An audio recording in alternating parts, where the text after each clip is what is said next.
What's up, YouTube? This is MathWiz97 and welcome to episode number 34 of SmackDown vs. Raw 2006 General Manager Mode, coming to you from Dover, Delaware for the November 1st edition of the series. Yes, I'm first, guys. I'm first. None of you even stood a chance. As we see, take a look at the match card here. We have the World Heavyweight Championship on the line as Steve Austin, well, he's been wanting a title shot, and we don't want him to jump ship as like other superstars who will remain nameless. Kurt Angle. But anyway, we'll get to that in a little bit because we're kicking off this episode with a submission between two men who are well known for their submission maneuvers, one of them being this man, the Nature Boy, Ric Flair. And his opponent here tonight will be the one and only Rabid Wolverine here on Friday Night SmackDown, Chris Benoit. And of course, it'll be a battle of the Figure 4 versus the Crippler Crossface in this one, as Benoit, well, still coming off of that loss back at No Mercy against Triple H for the World Heavyweight Championship. Benoit, he's visibly frustrated as of late. You know, it took him from the beginning of the series up until Survivor Series to get himself that World Heavyweight title shot, and he couldn't get the job done when it counted. I mean, when it came down to it, Triple H pedigree through the announce table, world title belt to the face, busted Benoit open, and ultimately he could not make it back to his feet for the 10 count. That is the ultimate kind of defeat. I mean, the stakes were high as they could possibly have been matchup, and Benoit, he just fell short. He couldn't measure up to the game on that night. But tonight, he's looking to just make an example out of Ric Flair, prove to not just Triple H, but to SmackDown management, the entire SmackDown locker room, that Chris Benoit, well, he's no pushover. He is still not a man to be messed with. He is one of the most dangerous men on the roster. As you can see now, dropping the elbows right into the chest of Ric Flair. And Benoit, well, look at this. He's just absolutely, I mean, he is just out for blood here at this point. Just continues to drop the elbows right into the heart of Ric Flair. And now a submission hold applied here. Almost a modified abdominal stretch. Maybe that's not exactly what it's called, but that's what I'm going to call it. As look at this, just wearing down Ric Flair. Of course, a submission matchup. The only way to win, as, you know, would be obvious, is by submission, of course. But as you can see, Benoit tried to go for the top rope elbow drop. Flair driving the knees to the guts, a counter. And now going to work on the leg of Benoit, trying to set him up for the Figure 4. And this is vintage Ric Flair right now. What you got to do in a submission matchup, you got to focus on a body part and just wear them down until you can get them to submit. Oh, what a drop kick by Flair.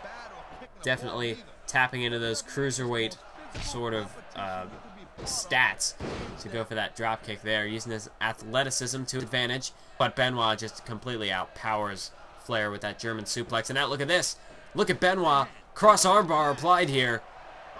And while Benoit certainly is a submission specialist, one of our most destructive men in terms of submissions here on Friday Night SmackDown, as we've seen him use a variety of submissions in his tenure here on SmackDown, and he continues to just try to adapt his moveset, evolve even further, so that maybe one day he can, in fact, win the World Heavyweight Championship. Oh, and look at that, an elbow top rope. I just caught Flair right in the face with that one. And now Benoit dragging him to the center of the ring. Flair back to his feet. And now both men struggling for power here. Side Russian leg sweep from Flair, taking down Benoit. But now it's Benoit back to his feet, delivers a low blow. And while the man who calls the dirtiest player in the game gets a bit of a taste of his own medicine. But now Benoit, look at this, locking in the Crippler Crossface. Flair, he's caught dead center of the ring here. And Flair's in trouble. Flair could be on the verge of tapping out here, as Benoit, he's got it cinched in. But I don't think he quite did enough damage before locking it in. And Flair was able to just narrowly escape. And, well, Benoit, he can't, I mean, Ric Flair, is he even going to give Benoit a second chance? Benoit, he can't let that happen. He's got to stay on the offensive.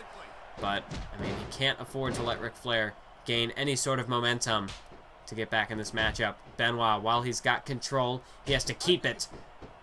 And look at this counter for counter between these two men, as Benoit now catches the punch from Flair. And look at this. Oh, now an armbar here from Benoit, as Flair, well, he's able to escape it fairly quickly. Although Benoit certainly... Oh, now look at this. Another submission attempt. This time an STF. And now Flair, he's so close to the ropes, although I'm not sure if he can quite get there. Benoit not allowing him to reach those ropes. But again, Flair refusing to tap out. Benoit gonna have to try something else. Back suplex there, taking Flair down.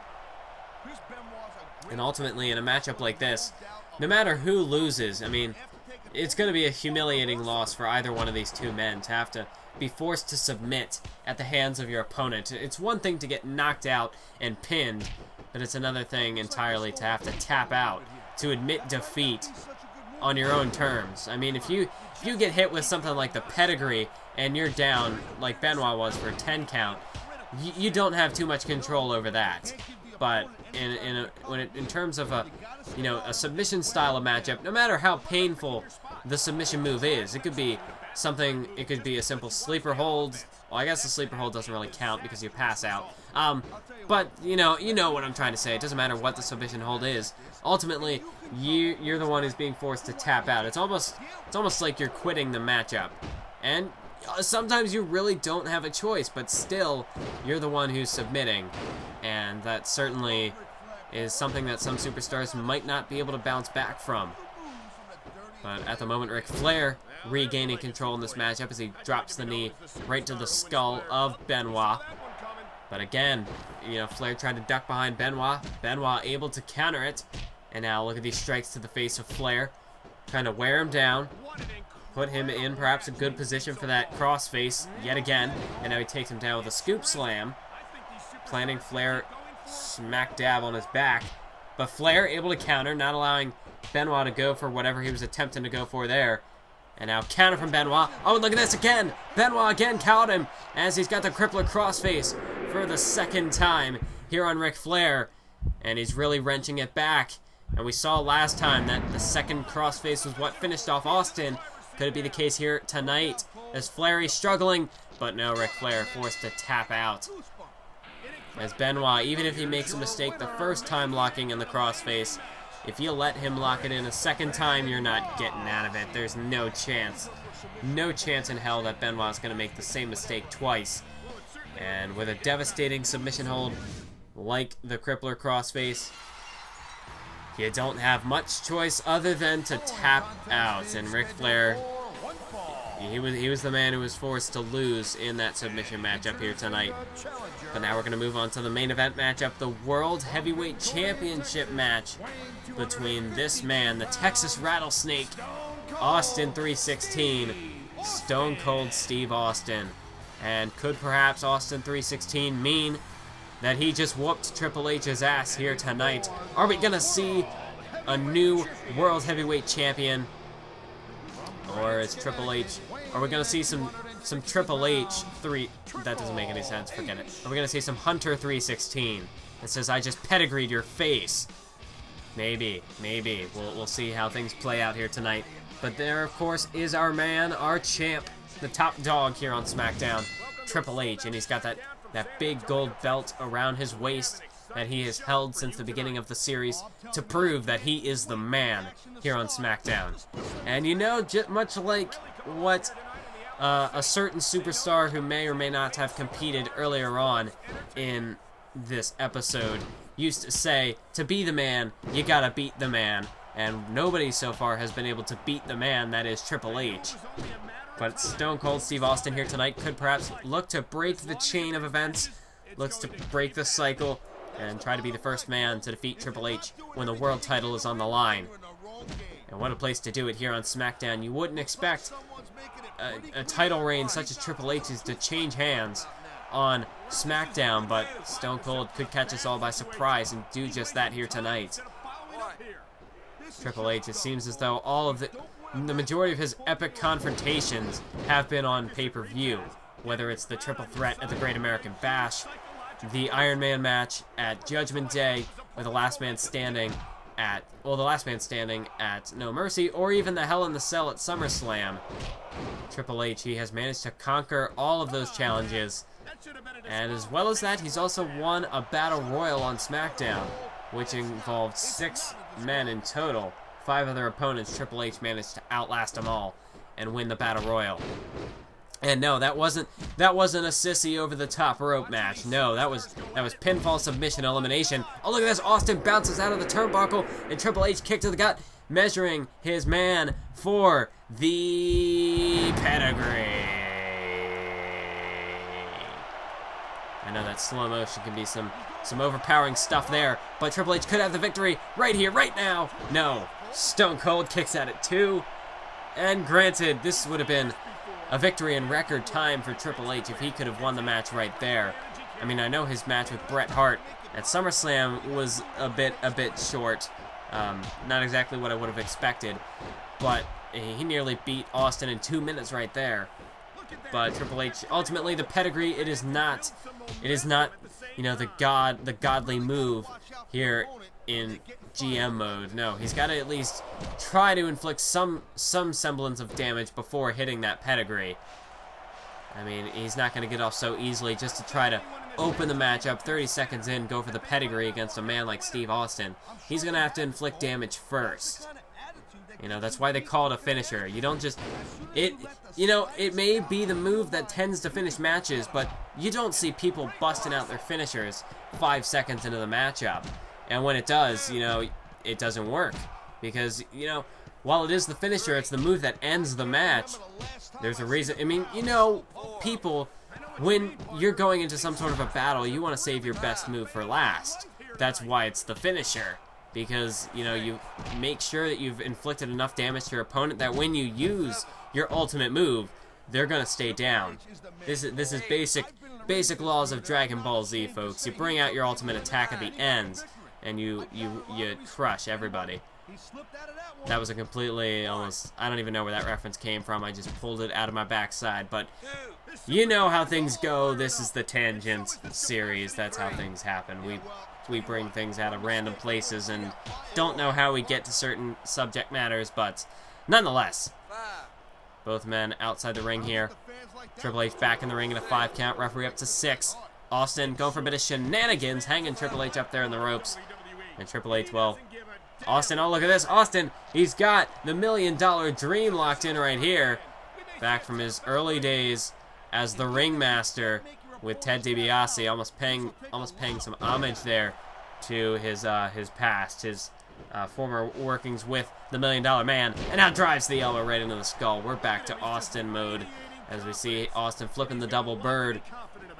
That is vintage Austin. Vintage Austin at its finest, folks. And now Triple H tossed back inside the ring. Austin taking some time to recuperate here, recover some stamina. And now Jawbreaker right there to the game. Triple H taking him down. And oh, what a... Well, obviously, that's a bit low there, referee. But he's too busy having a shouting match with the crowd to pay any attention to that one. I mean, we all know that the referee's health plan does not include vision. Thank you for that line, Jerry Lawler. As now Stone Cold bounces off the ropes, and look at that, just drops the leg across the back of the head of Triple H as his throat just absolutely crushed against that ring rope. As Austin glancing blow off that diving elbow drop. But this move is going to connect with suplex right there, slamming Triple H on his back into the mat. And now here we go. Chop right there to the chest of Stone Cold Steve Austin. Speaking of Ric Flair, I mean, that's going to get the crowd fired up. A lot of woos throughout the crowd. And, you know, I would do the Ric Flair thing, but I am not very good at that when it comes to just pulling it out on the fly. It's almost like I have to prepare myself for that. Not in commentary mode. But now look at Triple H. Triple H, he's choking out Steve Austin here. And the referee, well, he may be pretty lenient in these matches here on SmackDown, but he's Triple H. He's gonna have to break that chokehold before too long, or else he's gonna get disqualified. He done did that, and now he's got Austin center of the ring here after that running knee to the skull. Oh, now just wrenching back on the leg there, just torquing Austin's leg all out of place. with that one. But now it's Austin just shoving his hand right in Triple H's face. Oh, and now a strike right to the skull. But Triple H again with a counter. Shoves Austin away, trying to create some distance perhaps. And now he's got him in the lockup. Rakes the eyes again of Steve Austin. But now it's Austin again. Perhaps even getting his... Oh, wait a minute! Stone Cold Stunner! Stone Cold Stunner by the Texas Rattlesnake. And Austin, well, he's... Look at this. He's definitely soaking it in right now. He's soaking in the adrenaline and the power from the WWE, the fans here. And now an STF of Austin's here. But Triple H, he's got his hands on the ropes. That's going to force the rope break. But Austin, he's utilizing the 5 count to its full effect. And he breaks the hold at 4. Just barely avoiding disqualification. Oh, but wait a minute. Austin, he stumbled there. And now look at this. Triple H is going to capitalize. Pedigree. Pedigree to Triple H. And that could put Austin away. Triple H into the cover. 1, 2, 3. That is it, folks. Austin, he almost seemed like he stumbled there a bit. It was like the fatigue of the matchup just all of a sudden just caught up to him. And then, bam, Triple H, he had his moment of opportunity. And he took him down. As we see now, Raw gaining 350,000 fans. And what? Well, folks, I never thought it would be possible, but Monday Night Raw actually defended the Intercontinental Championship. I know, what? That's the first time that any title on Raw that is not the WWE Championship has been defended. I mean, I gotta give props to Monday Night Raw for that one. I mean, truly some innovative stuff right there, putting the Intercontinental title on the line and giving it to Kurt Angle of all people. Well, glad to see that Kurt Angle, he's doing well for himself. That's nice. But hey, I mean, I guess Monday Night Raw, they're finally doing something that makes sense. It's not just the same old, same old. They actually broke the mold for once. So, hey, I guess you gotta give them some credit there. They're doing something differently, so I guess, you know, the AI, they're not complete garbage with their booking. They actually can add some diversity every once in a while. Yeah, but anyway, so we take a look at our rivalries here. We are still a bit short on the rivalry count. We do have a couple that have some 2 thumbs up ratings, but we need to get some more rivalries. I think the 5 we have isn't going to be quite enough.